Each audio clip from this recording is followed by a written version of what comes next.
Hi, my name is Ran Mei. I'm a doctoral student in the Department of Food Studies, Nutrition and Food Studies, and I'm a student of Fabio's. Welcome to our first Feast and Famine event of Fall 2025. It's my honor to introduce you to very distinguished speakers today who will be talking about a very new and exciting book. Professor Fabio Parasacoli is a professor of food studies in the Department of Nutrition and Food Studies at NYU Steinhardt. His research explores cultural politics of food, particularly in media, design, heritage, and international affairs. After studying East Asian cultures and political science in Rome, Naples, Beijing, he earned his doctorate in agricultural sciences at Hohenheim University in Germany. Professor Parasacoli has had a remarkable career spanning journalism and academia. He spent many years as the U.S. correspondent for Gambero Rosso, Italy's authoritative food and wine magazine. After covering Middle and Far Eastern political issues, his research has taken him across the globe, from Costa Rica and India to China, Brazil, Spain, Italy, and now today, Poland. He has collaborated on numerous food-related exhibitions with prestigious institutions including the Victoria and Albert Museum in London, the Museum of the City of New York, and the Museum Fashion Institute of Technology. Professor Parasacoli is also the author of several award-winning books, including Global Brooklyn, Designing Food Experience in World Cities, published by Bloomsbury 2021. Gastronativism, Food, Identity, and Politics, published by Columbia University Press, 2022. And most recently, well, actually not the most recently now, Practicing Food Studies by New York University Press, 2024. And secondly, but not lastly, Professor Barbara Kirschenblatt-Gimblett is the University Professor Emerita of Performance Studies at New York University, where she taught the graduate seminar Food and Performance for many years. She currently serves as Ronald S. Lauder Chief Curator for the core exhibition at the Poland Museum of the History of Polish Jews in Warsaw. In her prolific career, Professor Kirschenblatt-Gimblett has published many field-shaping books, including Destination Culture, Tourism, Museums, and Heritage, published by University of California Press in 1998, and Frank Unbound, Media, Imagination, Memory, published by Indiana University Press in 2012, and The Art of Being Jewish in Modern Times, published by University of Pennsylvania Press 2013.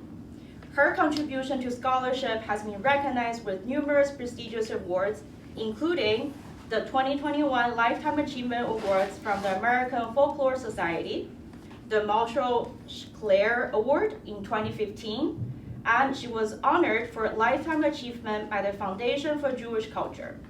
She was also decorated with the Officer's Cross of the Order of Merit by Republic of Poland. As a curator, she has advised on museums and exhibition projects across Lithuania, Belarus, Albania, Israel, New Zealand, and the United States. So tonight, our speakers will be discussing Professor Parasacoli's latest work, The Pierogi Problem, Cosmopolitan Appetites and the Reinvention of Polish Food, published this summer by University of California Press. This fascinating book, co-authored with Agata Bakush at the University of Gdansk, and Mateusz Halawa at the Polish Academy of Sciences, explores the complex intersections of food, identity, and globalization in contemporary Polish culture. Before we begin, we would like to thank Bartek Remisko and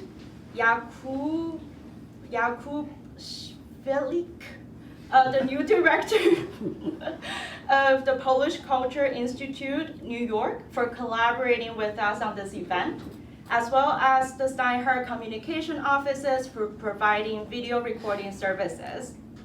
For those interested in purchasing the book, copies will be available for sale after the talk. You can pay by cash or Venmo.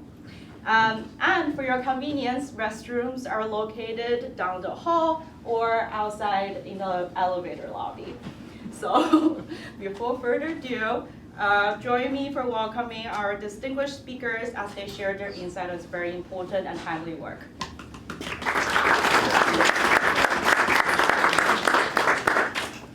Well, thank you everybody for coming. I also want to thank, first of all, Ran and everybody in the department, Jenny Berg, our chair, for helping me organize this event, for hosting everybody here. It's an amazing pleasure. Again, the Polish Cultural Institute. And I also want to thank the Institute of Philosophy and Sociology at the Polish Academy of Sciences, of which I am a fellow. They've been my academic home away from home from years, and they really supported also practically my research when I was in Poland for some time. So before we go into the conversation, and I know that Barbara will have very interesting questions about the topic, as you know, Barbara is a very, very important scholar. She works in Poland. She has worked in Poland for quite a while now. And actually, I ended up working on Poland because she gave my name to the Adam Mickiewicz Institute that was organizing a trip to explore Polish food. And that was the beginning of everything back in 2016. So it's also like a very nice moment to have you here. And it's such an honor at any rate. So before we go into our conversation, I've prepared a few slides to introduce the topic and also explain a little bit the kind of work we've done. And of course now, oh, here we go. So these are the pierogis of which, you know, from which the book has its title. Why the pierogi problem? That actually was told us by Tomasz Duda, who was the chef at the Polish embassy in London a few years ago. We were there to present our work, and after our chat we were talking, and it was like, you know, I think we have a pierogi problem because we have such a rich and varied gastronomy, and people just know pierogi, maybe kiełbasa. And so we liked that sentence, the pierogi problem, and we decided to use it for our title, precisely to highlight this irony of a very complex cuisine reduced to one dish. Why these two pictures? Because this is pierogis now. You can see, you know, the domestic pierogi prepared very simply in large quantities. And then you might go to an upscale restaurant and be served one pierogi, but presented in a very interesting way with amazing ingredients. And I think this is really symbolic of the phenomenon we study in this book, how Poland in a very, very short time has changed economically, has changed socially. As you might know, Poland is the EU country with the highest rate of development. They're around 4, the rest of us it's like 1. So that already tells you something. It's a big country with a big population. Recently, because of international events, and also come to the fore in many ways. But what we were interested in is to see how traditional Polish food has been transformed by a group of people that we define as tastemakers, chefs, journalists, producers, that are sort of looking around in the world and see how food and traditional foods are considered in the world, how they're talked about, how they're represented. And they've been doing that in Poland. But of course, you know, Poland has its own history, its own tradition, so it is becoming a very interesting, unique culinary landscape. This is also very symbolic of what's happening. This is a potato, and this is a vodka, młody ziemniak, which means a young potato. But it's not your run-of-the-mill vodka. It's, as you can see, it's got a specific year, where it was made. So suddenly, a product that was considered sort of everyday drinking, now it's turned into something refined, something that is very connected with their place of origin, and also something that is served and tasted in a different way. So you go to a bar, and you would have the bartender that explains to you about this vodka, why it's different, and how you should taste it to get the most out of it. This is the kind of dishes that now you can enjoy in many Polish restaurants, beautifully prepared, but also very Instagrammable. So it's clear that a great number of chefs is realizing how the global circulation of gastronomy, of images, practices, and taste is taking place. And they want to be part of that. So you can see, for instance, the changes that are happening. These are farmers' markets that are actually beautiful, designed wonderfully, and these are the places where, you know, sort of the young foodies would go and get their organic food, their quality food. It's a little more expensive than the food you would find in a normal store, but consumers now have this choice, you know, which are also, and Barbara is here, different performances of identity. Shopping for cabbage here, it's not the same thing as shopping for cabbage, you know, in the stall on the side of the street, which still exists, and it thrives. It's not like the old world has disappeared, and that makes the situation very interesting. Meat, you can see a butcher called Butcher.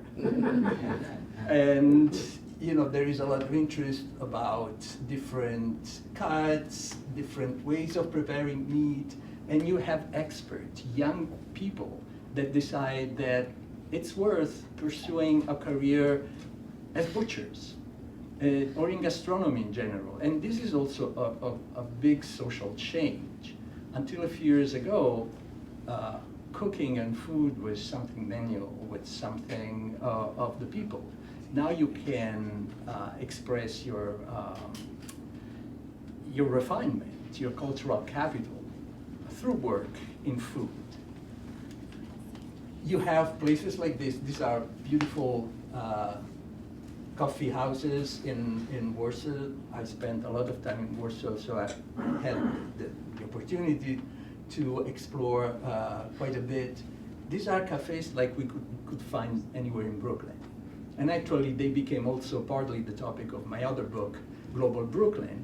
Actually, the idea of the Global Brooklyn was born in Warsaw, because we were seeing this, and it was like, hold on, am I still, where am I? You know, it was quite interesting. But of course, then you have the fantastic posters. As you might know, Poland has a very important tradition in graphic design and posters, so you can see that as Warsaw. These are places that are becoming popular. On the right, you can see an abandoned train station that it's now become a Nocny Targ. Sorry, I'm getting a little confused with the word. Well, it's a night market, but actually it's sort of a party where you can go and drink, sometimes you can dance, and there are places like that all over Poland. In Poznan, I remember I was in an abandoned warehouse that had been transformed into that. In Danzig, in, you know, where they used to make ships, now you can go and have drinks right on the water. Some parts of the yards are still functional and industrial, but some parts are there for leisure. And these are some of the people I interacted with, and over time they're also becoming quite friendly. You have Andrea Camastra. Actually he's an Italian, but he has a 1 Michelin star restaurant in Warsaw. Alex Baron, who's one of the most innovative, in my opinion, interesting chefs. Jeno Mięckiewicz, who's the cheese expert of Poland, and actually he invited me to be one of the signatories of the Twaróg manifesto a few years ago. They decided that Twaróg, which is this sort of a fresh white cheese, needed to be elevated, need to be put under the attention of the public, and so they created a manifesto, and they kindly asked me to become part of that initiative. Sorry. You have, among the tastemakers, you have professionals that decide to change careers. And so here you have the two women behind Strong Oitzkowski, which is near Kraków. They make the most amazing smoked trout, but more interestingly, they have reintroduced a variety of trout that was disappearing. And so there is this work of rediscovering the sort of the material tradition of the place while offering a really high quality product. And on the right, you have the owners of Mleczna Droga, which means the Milky Way. It's a dairy farm that produces really good cheese and yogurt, and interestingly, Stilton. That was one of the first products that they had us taste, because they were so proud of the Stilton that they were making. But they were lawyers, and one of the owners of the trout place was an executive in IT. So it is becoming a possibility to quit your day job, or your job, period, and move to the countryside and become a producer. And that comes with social recognition. It's not a plan B. It becomes a plan A plus in a way. Design plays a huge role. These are pictures we took in Folwark, Pasowo. It's a farm, organic farm near Poznan. And you can see all the details are really well worked, from the branding of the products, to the design of the restaurant, to their Instagram. In all this, design plays a big role because it sort of elevates the experience for the consumer. They are aware that they are taking advantage of something new, something cool, something that has value. There is a whole new wine industry coming out of nothing, because there was no more wine produced in Poland until a few years ago. And people started getting into it. When I was there back in 2016, I remember a wine producer telling me, oh yeah, I learned on YouTube how to make wine. But from 2016 till now, the development of the industry has been really fast. And so now you can go to a Polish restaurant and order Polish wine, which might be more expensive than European wines because the production is still limited. But people enjoy it. They're proud of the fact that there's wine now. Also partly due to climate change, of course. At the beginning, they had to use engineered varieties coming from Germany. And now in many places, it's possible to grow Cabernet or Merlot or, varieties from the south. One element that is quite interesting is trying to reconnect with the history of gastronomy of Poland. This was an event in Lublin to celebrate a famous treaty that united Poland and Lithuania like in the 16th century, where they went back and studied historical books, thanks to the work of Jarosław Iwanowski, a professor of history in Torun. And the chefs engaged with these old recipes, with the different flavors, with the spices, and then they presented, the result of their work. On the right is Maciej Nowicki. He used to be the chef at Wilanów, at the Wilanów Palace. It's sort of a Versailles in Warsaw. And they have a garden where they are basically trying to grow all the plants that were mentioned in these historical books. And they organize events for the general public so that anybody can rediscover the past of Polish cuisine. Sometimes the relationship with history is a little muddled, let's say. So there is a whole genre called Kuchnia Staropolska, which is old Polish cooking, which is basically based on books that came out in the 1970s that were reimagining the peasantry cooking from before the war. And you can also go to karczmas, which are these sort of roadside restaurants. You can see the decoration, it's quite peculiar. You have traditional food also in very large quantities. So there is a reappropriation of history that is quite different from what we've seen before. You have new versions of Milky Bars, which were a very important institution during socialism. There were places where cheap meals, but tasty and well-done meals were available for many years. Now there is a new generation of Milky Bars that take sort of the inspiration, but as you can see, they are very much designed. The food is not what you would eat. In the old Milky Bars that still exist, once again, the two realities are there. And this is something that struck me. There is a restaurant called Setka that basically copied the logo of the old Polish People's Party from socialism. So there is a big dose of hipster irony, also in the way in which the past is being re-examined.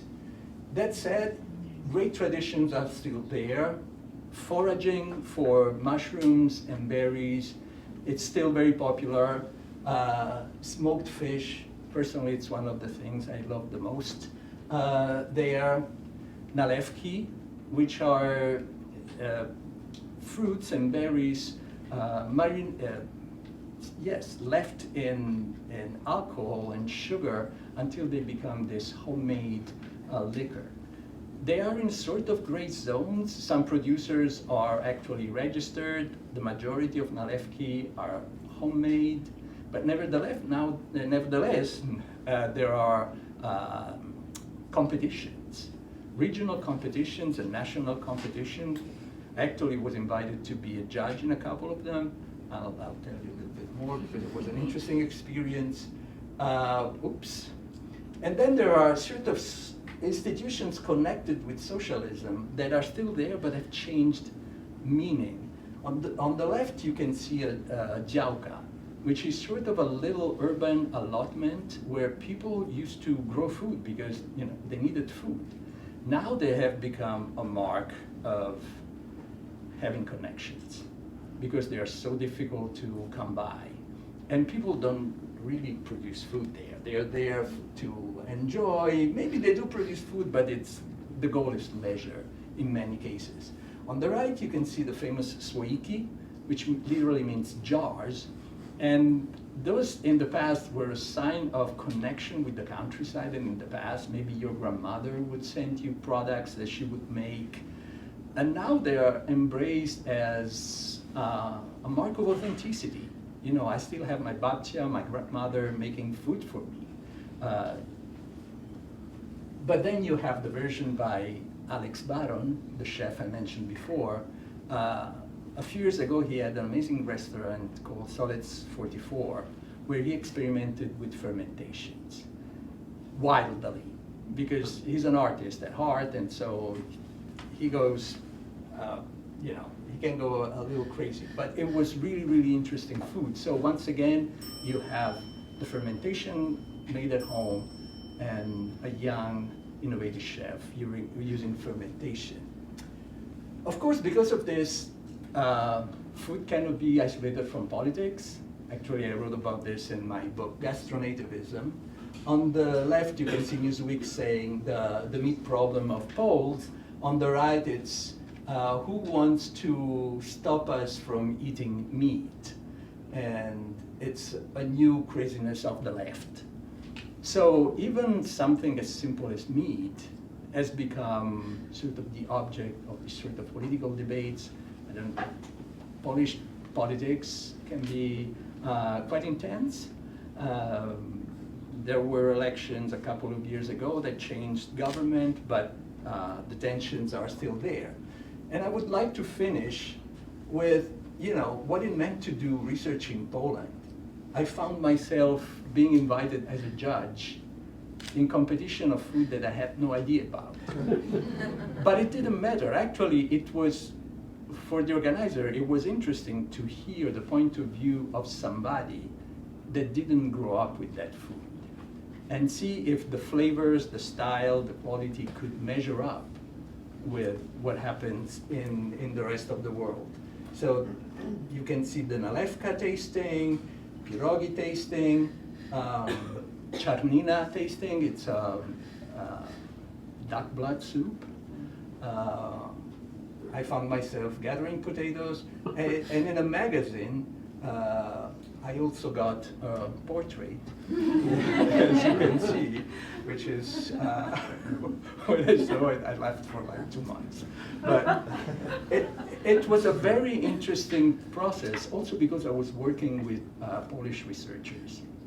And we have a whole appendix in the book about this. What does it mean for a foreigner coming from the US, but Italian, and a fast food critic to work in Poland with Polish scholars that maybe don't get the recognition they would like for working about food. And there were, you know, sort of career differences. For many people, it was weird that I was working as a peer with people that were my juniors, career-wise. There was a woman, anyway. It was quite interesting, but this is the result. So we started in 2016, and it came out just now. It took some time. And that's it, and now I'm curious to hear what Barbara has to say about the book. Okay. Well, first of all, Fabio, thank you so much for this opportunity. I am very honored to be here, and full disclosure, I love the book. Oh. That's, let's get that clear. Now, I want to tell you why. So, it's really the first serious book about Polish food in the English language. The only other one was published many, many years ago on food in medieval Poland. So from medieval Poland, and this is a wonderful Maria Dębicka, to looking at literally, this is a kind of a snapshot of this moment in Polish culinary culture. It's extraordinary. So that's the first thing. It's the first serious book in the English language other than Food of the Middle Ages in Poland, and I think for that reason, if for no other, I think it's really important. But the second is that I think of it as actually a model of food studies. It's multidisciplinary, it's collaborative, and it is so multifaceted. I mean, as you can tell from Fabio's presentation, is that it's covering all the bases. And there's a much more in the book than, of course, Fabio could present today, because there's a lot in the book also about, if you will, what I would call heritage practices. I mean, it's there, but what's wonderful about the book is that it is theoretically very rich, and, which is just warms my heart, it's ethnographic. So, coming to this really as a folklorist, an ethnographer, an anthropologist, this is qualitative, on the ground, field research, ethnographic, with close attention to real people in their everyday lives, and what it is they're actually doing. And the other thing is that it comes at it not simply in terms of the foods, the dishes, but it comes at it in terms of a kind of re-educating of the senses, in terms of the materiality of food practices in relationship to the body, in relationship to tools, in relationship to materials. So it is so rich in the way in which food is being thought about at this particular moment in Poland. So I love all of that. Now, very disappointing for many of you, this book is not about pierogi.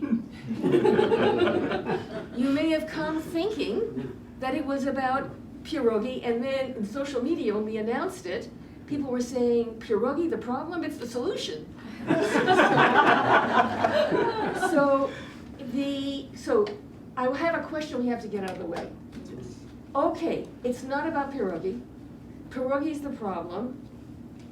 But my question is, but why has pierogi assumed this status? It's not something you deal with in the book.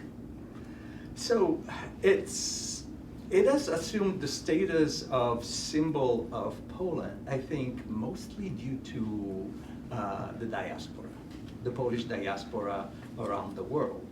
And it's one of those family dishes, dishes that speak about community, speak about tradition. So it totally makes sense for Poles abroad to maintain some of those traditions, and pierogi became maybe the most visible. And somehow it's a preparation that it's quite readable across cultures. I remember I moved here to the US in 1998, and I lived in the East Village on 7th Street. By the way, I come from Rome. I opened my windows and there was a bust of John Paul II in front of the Polish church on 7th Street, but that's another story. In that area, there were small mom and pop stores where people would make pierogis by hand and sell it. The East Village was very much Polish and Ukrainian. And that was my first exposure to Polish food, I must say. And already back then, pierogi had been somehow adopted as cultural symbols, but had also been embraced by New Yorkers as something tasty, as something that fills you up, as something that is understandable. So I think somehow what they're feeling now in Poland is that, you know, the chefs, the producers would like the spotlight also on other dishes, on other traditions. Okay, so there's so many other iconic foods. You know, it could have been borscht. I mean, if you talked, you know, Ukraine, I think the first thing that will come to mind is probably borscht, rather than pierogi. But they have their vareniki and they have their versions. But I mean, we can't. How can I say? I think the problem, obviously, is the reduction of all of Polish cuisine to this one iconic food. That clearly is, quote, the problem. And I think it's interesting that you take the term from its articulation by the guy at the embassy. Yeah. You know, so that in a sense, that gives it, I would say, a pedigree. Mm-hmm. That gives it a certain cachet. So, you know, I was thinking that one of the themes of the book has to do, well, with a question that's often posed to you. So let me pose it to you because I think it'll be of interest, and that is the book about Polish food or about food in Poland? Okay, that was a very interesting conversation that I started having when I first was starting doing research in Poland. And I used it as a provocation for chefs and scholars, like, what is Polish food? Can we talk about Polish food? Does that exist? Or are we talking about food in Poland? And this is an important distinction because, as you might know, Poland has changed a lot in the past 100 years in terms of the land that it includes. So there were parts of Poland that now are part of Belarus, of Lithuania, of Ukraine. They are part of Germany that are now Polish. So there was this sort of this location geographically that was also accompanied by internal migrations. And so what does it mean to have Polish food? How does that come up? And many of the tastemakers we talked to, they would like to sort of expand the idea of Polish food. So there is a whole embrace of Polish Jewish food that had, let's say, not set aside because people eat it, but not recognized as specifically Jewish heritage. Or there is interest in Tatar cuisine because there are Tatar groups in the north, Kashubski, so ethnic minorities in the north. There is the desire among these tastemakers. I wouldn't say that it's among the whole population, but among these people, they would like to see the articulation of Polish food, the connection with the world. I've heard so many times that the sentence from the Baltic to the Black Sea, which was the extension of Poland during the Polish-Lithuanian Commonwealth, which meant it was in the middle, for instance, of the spice trade. Dishes were much spicier. So there is all these elements that I think are being, I wouldn't say rediscovered, but rediscussed. So, I've been thinking a lot about this because, let me put it another way. There's a very nice passage in the introduction about what you are not going to do in this book. And for me, that's a strength of the book. So let me just share this with our audience. That is, this book will not be about what is originally, uniquely, and authentically Polish cuisine. Yes. But it will be about how and why this question animates the culinary cultural field in Poland. Why delineating a Polish national cuisine has become a priority. That's interesting. So it's the question that's interesting, not the definition. Yes. It's not about defining what is authentically, originally, and uniquely Polish, but rather it's about why do people care, how do they go about thinking about it, asserting it, creating canons, recreating designated appellations, and taking all of these steps, and in a way, and I want to come to this, in a way, it is the tension between imagining a national cuisine as one cuisine versus a very particular kind of diversity in Poland, where one could say that today the cuisine is more diverse than the population. And I wonder if you'd like to comment on that. Oh yeah, that's, I think, the desire of tastemakers to point out this articulation. It's very important. There is the sense that Poland is very uniform ethnically. And for these people, it's not a problem, but it's something that diminishes the possibilities of what Poland could be. But then, if you start looking at actors that maybe belong to a more conservative political space, then the question of identifying the essence, the unchanging essence of Polish cuisine becomes quite important. I was even in conversations with the Ministry of Agriculture when they decided to start the project of the canon of Polish cuisine. And in my conversation, I pointed out that the idea of canon is not exactly reflecting, what most people think about heritage. For instance, at the UNESCO, there is this idea of something rigid, something belongs, some doesn't. It doesn't change.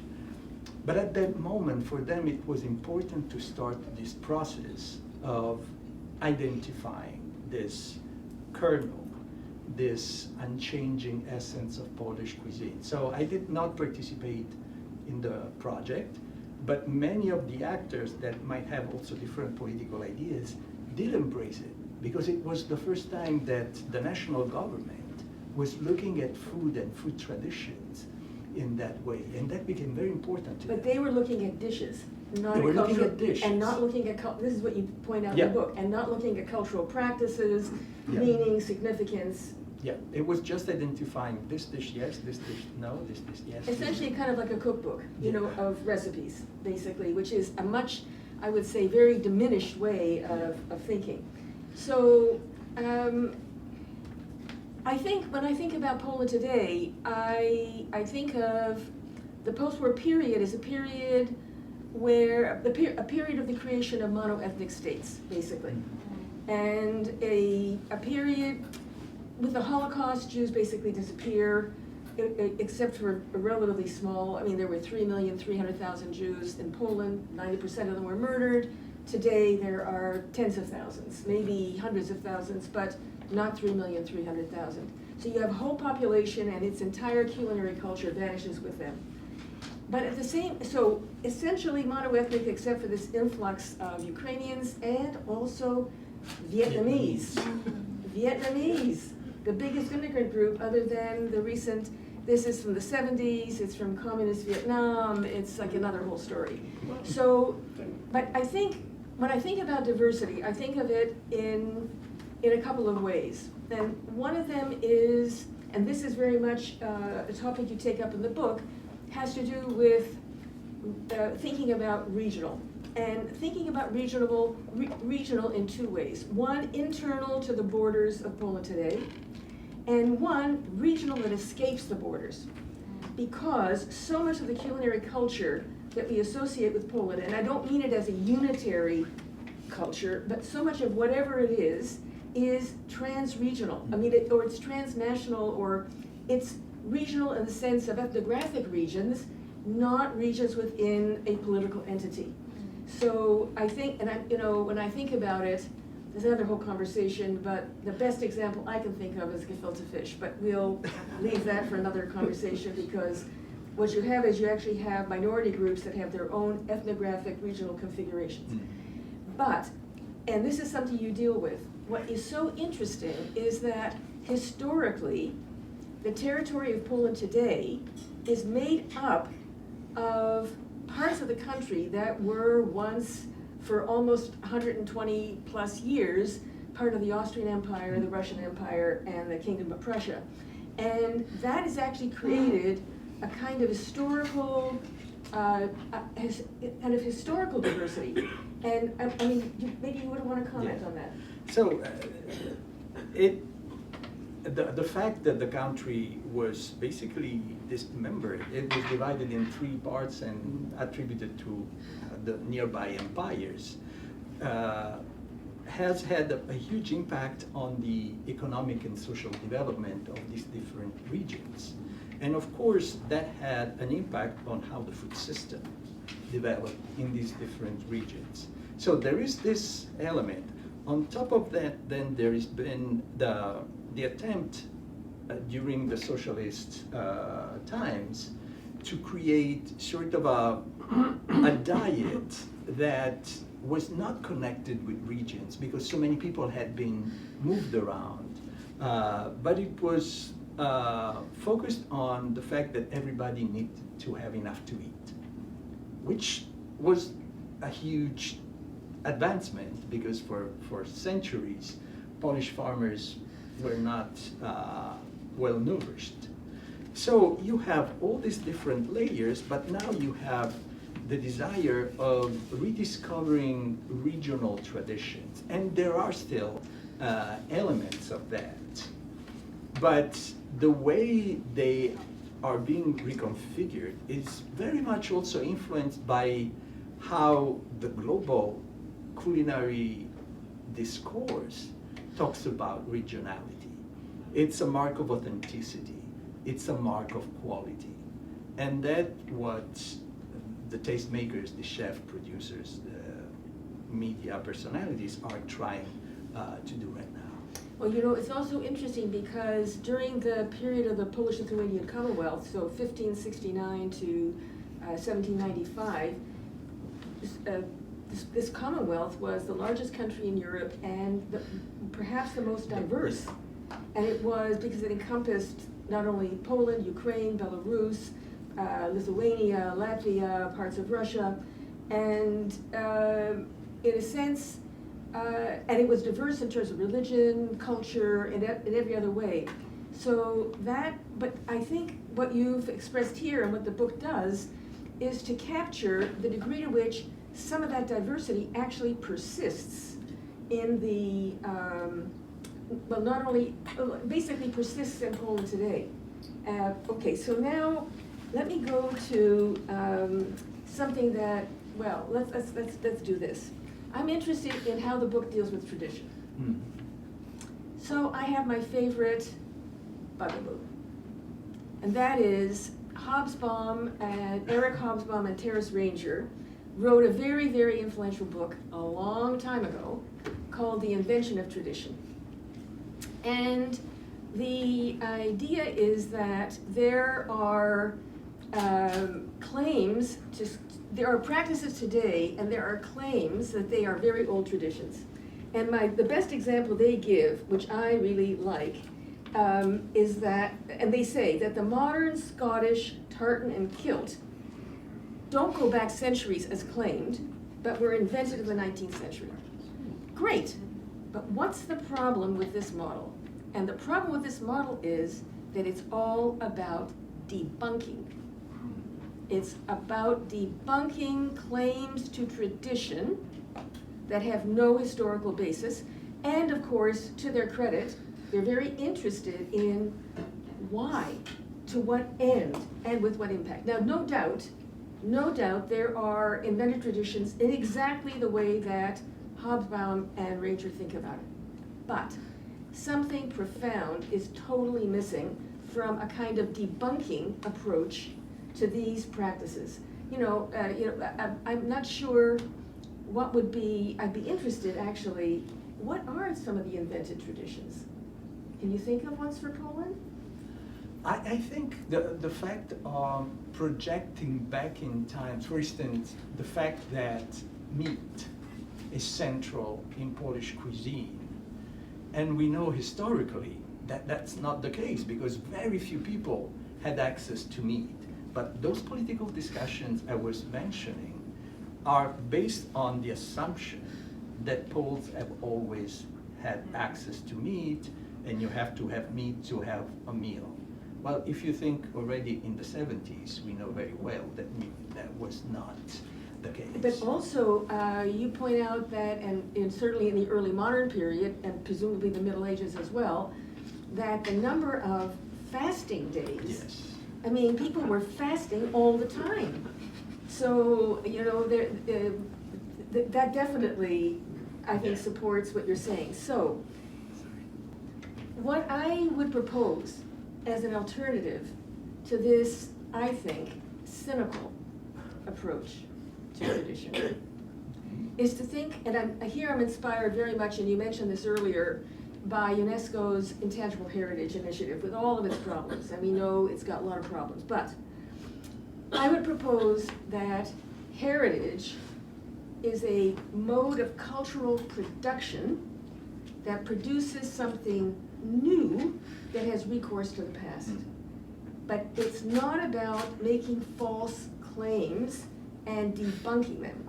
That there's something creative going on here, and there's a process here which I think requires a different lens. I don't know whether you... No, absolutely. Actually, we quote your work on this in the book because we totally agree on that. It's a creative moment that somehow responds to situations in the present. Why is tradition important? Why are we even talking about that? Why is it valuable? For us, that's the important element. And then, yes, it might be invented, but that doesn't mean that it's not important for the identity of people, for the emotional relationship that people have to food, and the case of meat. I think it really demonstrates it.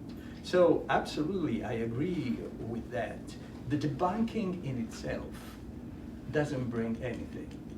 The interesting question is, why has this invented tradition being embraced? Why is it so valuable? What do people find in it? And I think in the book we try to look at that. We divided the book in a very strange ways, in many ways. So we have a chapter about people, one about place, one about time, and one about materiality. And it's how food is reconfigured in all these dimensions. And in the chapter about time, that's where Exactly. I guess what I'm trying to get at is that I don't think, when I think of heritage as a mode of cultural production, I don't think of it as inventing traditions, but rather a way of a whole set of practices involving traditions, basically, but where, say, something that would be taken for granted is now, in a sense, been elevated as tradition. It hasn't been invented. It has been, if you will, elevated, elaborated, protected, made the focus of a museum, of a festival, of some other way. Okay, but now I found that the chapter on place really interesting, and I really liked the approach, which was not so much about place as such, but about place making. And I wondered if you'd want to say something about that. Yeah, we realized that placemaking can play at different scales. So we saw, for instance, Poland was an important scale, the nation, and above all, the nature within this country. So there are lots of chefs and producers that are sort of scouting out Poland, trying to rediscover plant varieties, animal breeds, dishes that are not there. But the scale is the nation. And then you have the regions, as we discussed, you have cities, which in Polish culture are very important. Kraków has got its own identity, Warsaw's got its own, Gdańsk has got its own. So it's very interesting of how each of these articulations at different scales are overlapping and working together towards creating this varieties and this richness that these actors in the gastronomy field want to highlight. So I want to share a story. Okay. So I've been involved with Polin Museum of the History of Polish Jews since, in a very minimal way, since maybe 2002. And then eventually I pretty much moved to Poland. And for reasons I can't remember now, I wanted to buy prunes. So I went to Halamarowska, this wonderful market, and it is exactly, I think, Fabio, you really capture it, because it really shows how some of these, there's old school markets are still going, and people drive up with their cars, they back them up to the sidewalk, they open up the trunk, and then they've got their like granny squares that they've crocheted, and they've got the eggs from their chooks, and etc. Okay, so I'm going around the market, I'm looking for prunes, and at this point my Polish was even more rudimentary than it is now, and I noticed that all the prunes seemed to be from California, and I didn't want prunes from California. So the only prunes I could see that were from California, I'll tell you in a moment what they were. I assumed, well, they're not from California, but I don't know where they're from, and they were Śliwki Krajowe. I had no idea. I thought Krajowe was a country. I didn't know what it was. Those of you who know Polish will appreciate what that means. So I bring them home. Well, I bring all my shopping home. I bring home, wonderful produce and whatever. And, I think to myself, what am I smelling? Something really smoky. I have no idea what this is. So I go through my stuff, and it's the prunes. I said, prunes? Smoky? So then I discovered that what Krajowe means, it means local. It means here, our country. It's not like, another country, like Russia or something. Fine. Then I start to look into it, and then I discovered, which was for me an absolute revelation, there are now 2 towns in Poland that have gotten like a special designation for their prunes because of the way in which they are dried, and the way in which they're dried smokes them. In other words, they don't smoke them, they dry them, and the drying process smokes them. And it turns out that in the case of a town very, very near my father's town, the town of Zidlov, that one of the people in the town remembers that it was a Jewish specialty from before the war, and that the Jews who were drying this fruit actually taught it to the Poles, who then continued it using the same, pardon me, and then, of course, since then, other technology.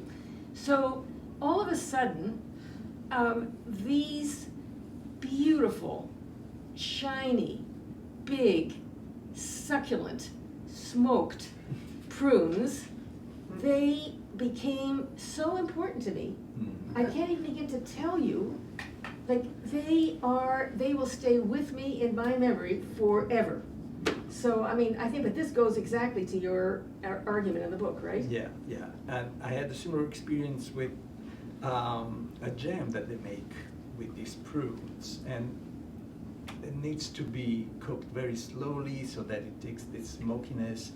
There are certain flavors and certain smells that I immediately connect with that food. And unfortunately, the focus being so much on dishes and preparations, these techniques, these practices, who prepares that, it's sort of not looked at in the way I think it should. Well, and your book does that, because I think what struck me as I looked further into this story was that it's all about orchards. And my father remembers that Jews would rent an orchard and there would be a hut, and that my father even had to spend nights there in order to make sure that nobody stole the fruit. And that it was a kind of specialty, so that all of a sudden, and they talk about how the aroma of all the fruit that was being dried would waft over the entire town during this period. So all of a sudden, it's like a whole universe. It isn't just a dish or a food. But this brings me to a very interesting chapter in your book, which is about the senses. Mm-hmm. And maybe you want to say something about how you deal with that. Yeah, we wanted to look at how this sensory element, these embodied elements, are also being reworked towards the redesign of Polish food. The attention to smokiness, the attention to these liquors. But there is also an attempt at reshaping landscapes, which is very interesting. Wine is one of the examples. Bringing back trout is another example.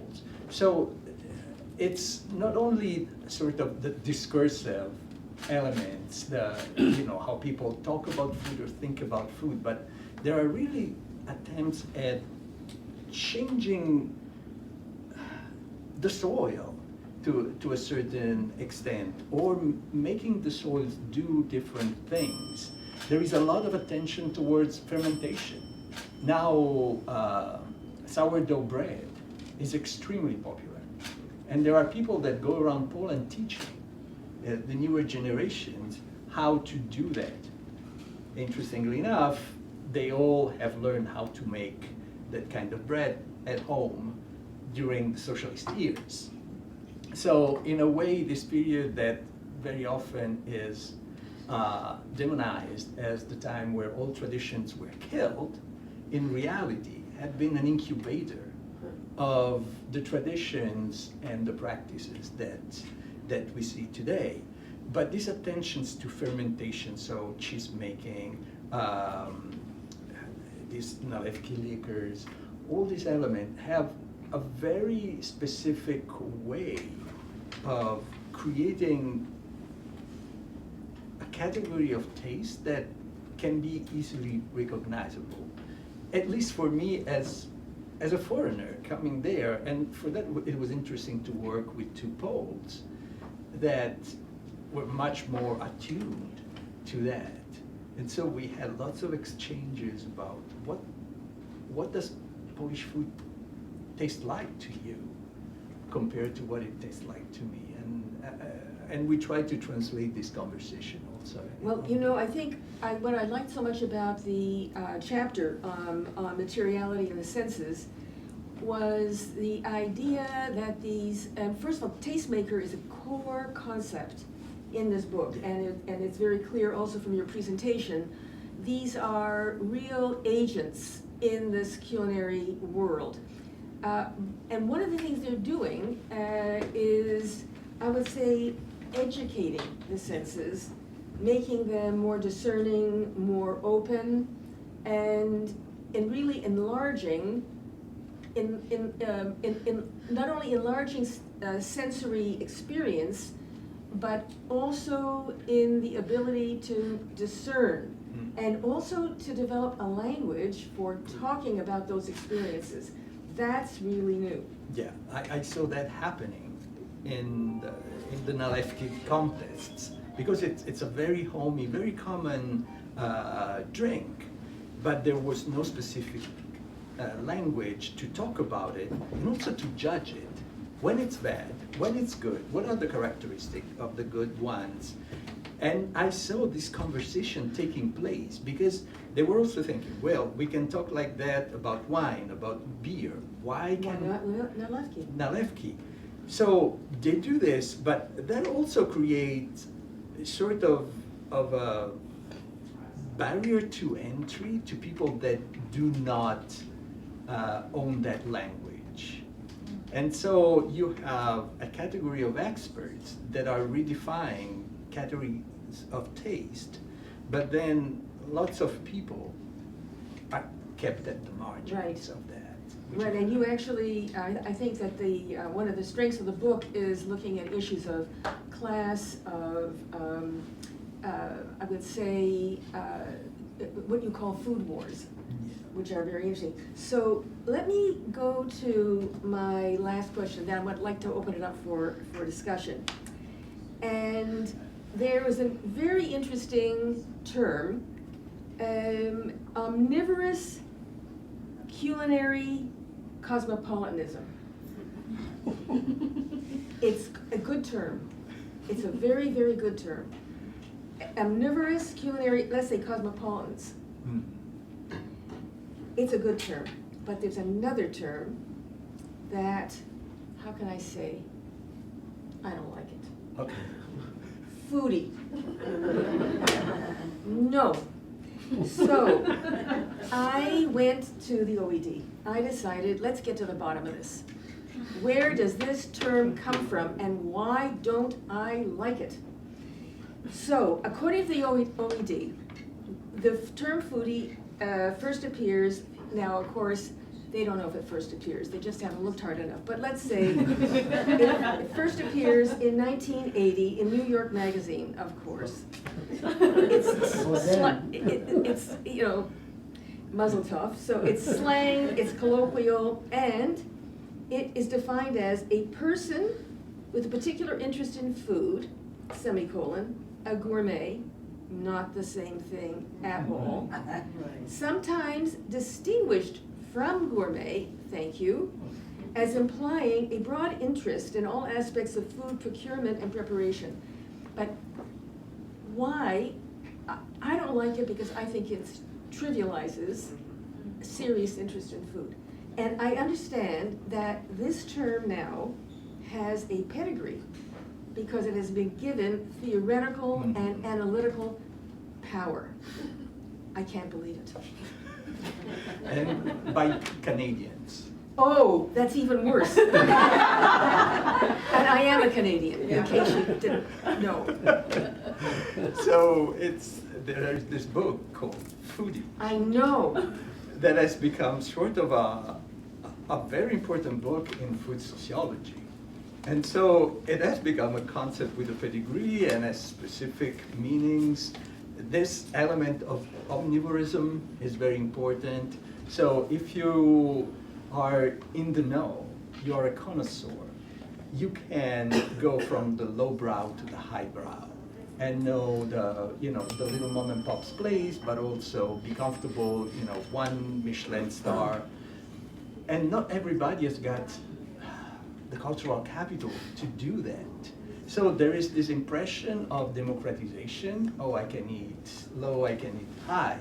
But in reality, it's recreating distinctions between those who can afford to do that culturally and socially and those who do not feel comfortable. Hence, our use of the term. Yeah, no, but actually, I really, the idea that sort of the, I think it's the freshness of this idea of the omnivorous, let's see, let me go back to it, the omnivorous culinary cosmopolitan. I think it's just the freshness of the term, that it doesn't immediately conjure up somebody who all they want to do is eat. I mean, for me, the foodie thing is it starts with the eating, and then maybe it has, you know, and then I think for some, obviously, or for many, it has all kinds of other dimensions and interests and, you know, et cetera. But okay, so I think maybe with that, let's open it up for questions. Leonard. So many. I have a question which sort of started in one direction in my own head, and then I realized it moves in a way to this matter of whether cosmopolitan or regionalistic. But it's about pierogi or pierogi.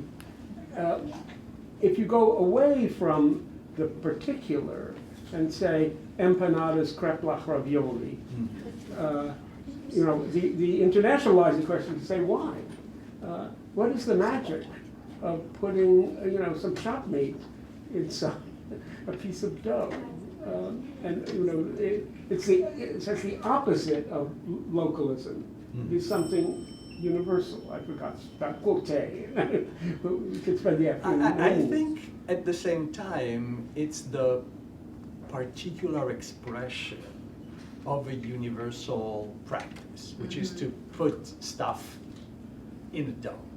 And so, because it's so universal, the differences and the peculiarities of that specific, I don't know, the pierogi as opposed to the vareniki, which are next door, becomes much more important.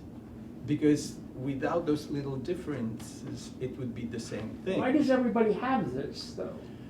Because I think it's a pretty easy, you know, you put flour, any kind of flour, not just with flour and water, you have a dough and you have stuff that you can put inside. I think that exists exactly as you were pointing out in many cultures. It can be baked, it can be fried, it can be boiled, it can be different kind of flours. But it's one of those preparations, like the idea of, you know, pizza versus lahmacun versus a Chinese. Exactly. Why? And there are certain things that are recurring all over the world because I think they're pretty straightforward ways of diversifying ingredients that otherwise would be quite boring. You know, it's the opposite of localism. I mean, to take note of this. At the same time, it allows for localism. Absolutely. Because of, Right, yeah. because it has a, yeah. Yeah. There have been home books written on dumplings around the world and, you know, whatever, trying to find a word for it. But kind of playing with that, I just thought I'd share this fun moment at the Feast of San Gennaro last week, which is in Little Italy, which abuts Chinatown. There was a booth selling Italian-filled wonton. That's exactly what they call it. I missed that. I ate it, and it was, my daughter and I had a good laugh and ate it. Yeah, please. Oh, me? Yeah. Hi. I was wondering if you could say something about gender, because pierogi or pierogi historically were made by women, and there is a whole notion of skills that is produced and transferred from one generation to the next. And the extent to which women are prepared for marriage or for carrying on their domestic duties. And in addition to that, what happens when you take this domestic dish that requires very moderate meats, because it could be filled not necessarily with meat, or just a little bit of meat, an onion and cabbage, and you bring it to the culinary sphere and serve it in restaurants. If there's anything about that. Oh yeah, oh yeah. So first of all, grandmothers are sort of the goddesses, at least rhetorically, of Polish cuisine. Everybody refers to their own grandmothers. It's one of the first Polish words I learned because it was mentioned so often in interviews that it sort of stuck in my head.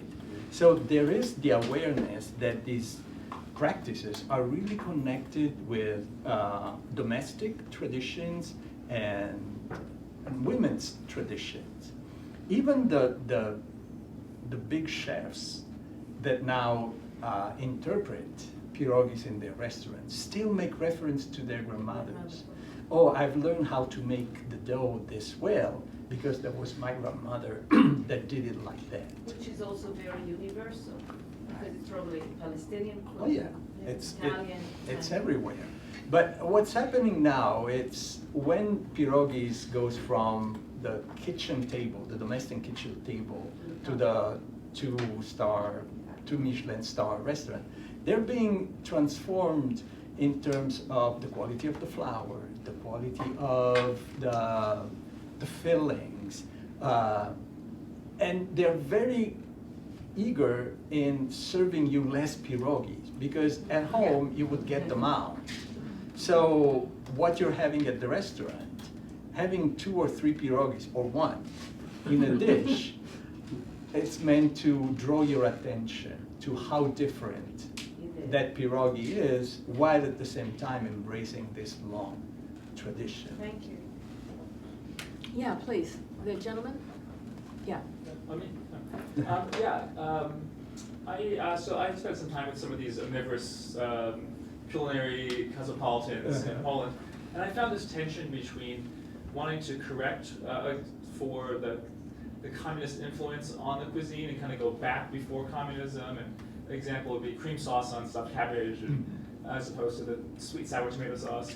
But also this desire to elevate and celebrate some of these beloved communist classics. I'm curious if you can speak to the lingering influence of communism, or how some of these chefs and tastemakers are reckoning with the past.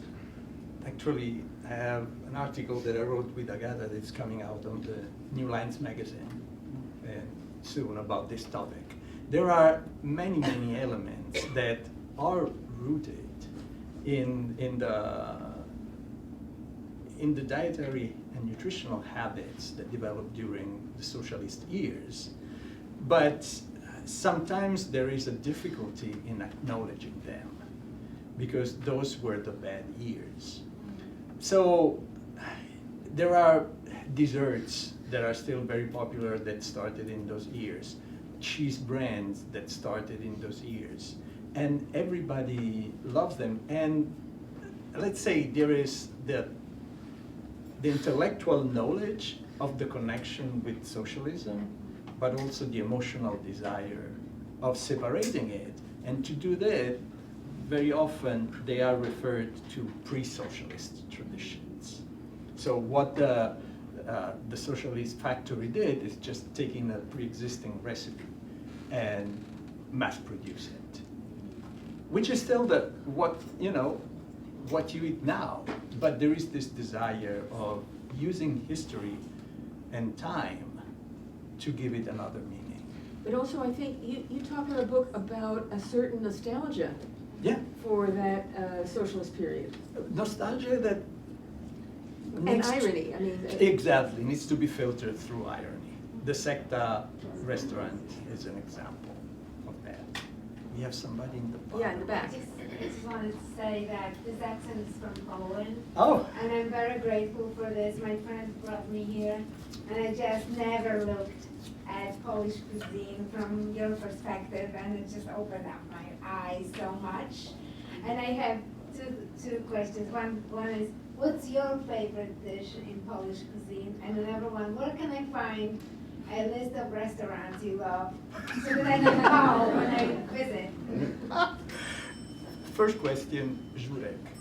Żurek. Oh, yeah, sure, it's wonderful. I don't know why. I love it too. It's wonderful. I love it. Second question, on purpose, I haven't done that because I'm doing ethnographic work. And you don't want to say one chef, oh, you're my favorite, and tell the other, Got it. not so much. So, But you know, there are a lot of recommendations in the book. Yeah, I kind of implicit. looked at it and I can find my way. Thank you so much for this wonderful work. Thank you. Yeah. Yes, I was wondering, hello. Hey. I was wondering if you had talked to any kids, and what is the perspective of kids? Do they have a sense of foods that, or food habits that are, that have been So- framed as traditional, or have symbolic value, or that come from far past No, or near I past? must say I haven't done work on traditions. For that, Zosia Boni has done really, really good work on how discussions about desserts for children, especially in school, has become a very hot topic. But I haven't done interviews with children. I already had a hard time talking to adults. My Polish, it's quite limited. I can understand more than I can speak, but children, I was like, oh no. That's where I drew the line. Yeah. Thank you so much for this incredible talk. I'm really excited to actually dig into the book and see all the connections. Something I'm really interested in is Polish American immigrants and their experience. So I kind of have a two-part question. Earlier you mentioned Vietnamese communities and Ukrainian communities. I was interested in seeing if you experienced how immigration affects Polish food in Poland, and then also how you potentially have seen this elevation of Polish cuisine with Polish communities in America. So the first question, no, it doesn't influence Polish food. So people go to the Vietnamese restaurant or to the Georgian restaurant. The Yes, Georgian, yes. it's also another huge culinary community in Poland. But you wouldn't see those cuisine, those flavors, those spices influencing Polish cuisine. There might be the more upscale restaurants that tries to do fusion. At home, no. Zero, absolutely not. As to Polish tradition in the US, it was not the main focus of my book, but I have, been around. For instance, there is Apotek in Pittsburgh that comes to mind as a very interesting take on contemporary Polish food here. But I haven't focused my attention on Polish American cuisines. That would deserve its own ethnographic study. Any other questions or comments? I just want to say one more thing. Yeah. I would love to hear your take on Polish pączki, because it's a hit, among my American or any other friends from another country. I love them, and I have my favorite pączki places in Warsaw where I go. For those who know, pączki are sort of a fried dessert. It's a jelly donut. Jelly donut, yeah. It's a donut. Covered But better than an American jelly with, donut. with an icing. It can have different flavors inside. It can but have candied orange peel. yeah. That and the desserts with the fresh blueberries. Oh, the blueberries. Yeah. But they're not blueberries, they're bilberries, They're bil- actually. yeah. They're wild. Yeah. Those are, of course. They're wonderful. Yeah. Well, first of all, thank you for this fabulous discussion. I feel like I'm just way more excited about the book. I mean, I was excited, but now I'm more. I have a question about parallels and comparisons. Because earlier, I think Barbara mentioned something that's very important, which is heritage, even though heritage making is the making is more interesting than what actually it wants to, it is. But this process of heritage making and kind of trying to rediscover tradition and all of that, do you find, of all the areas that you studied the culinary culture so far, do you see parallels in Yes, other countries? Absolutely. And do you see parallels on comparisons of the reasons that drive this trend? Yes, absolutely. I'm actually working now with the European Institute for the History and Cultures of Food on a new collection on food heritage that deals precisely with this. So we have cases from Africa, from China.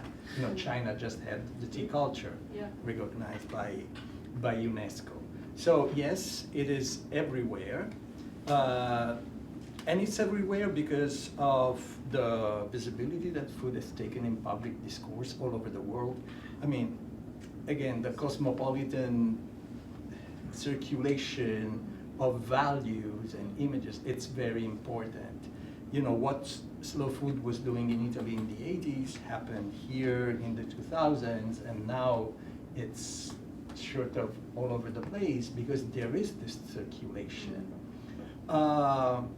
China is an interesting case because at first they were really, really focused on dishes, a little bit like the idea of the canon, and they were more interested in provincial specialties.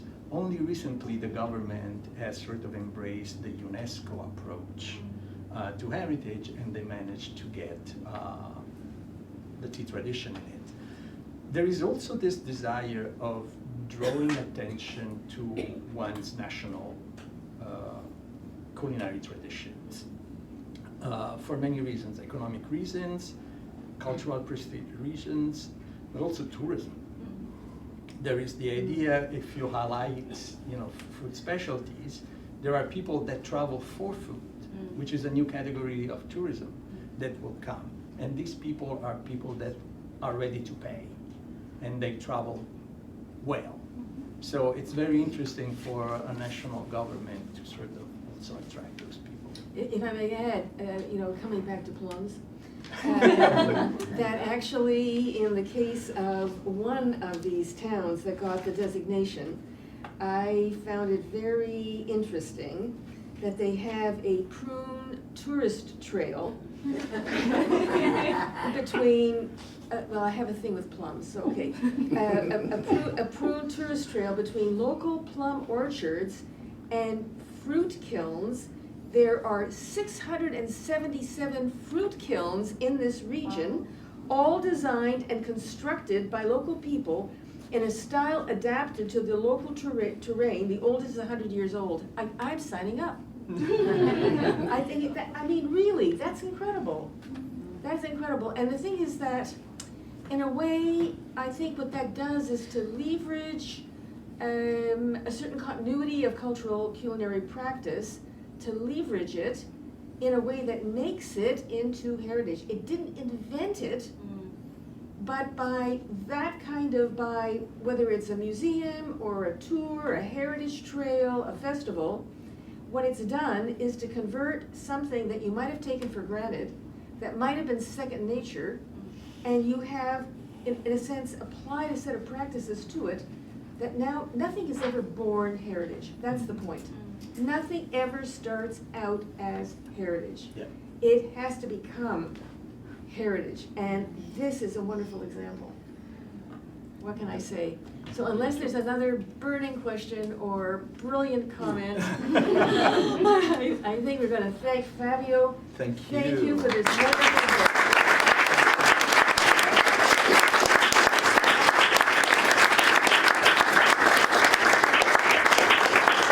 Thank you everybody for coming and also for the conversation. Really, really. And the book is for sale, and I think Fabio could be persuaded to sign it, and you have to sign mine, for starters.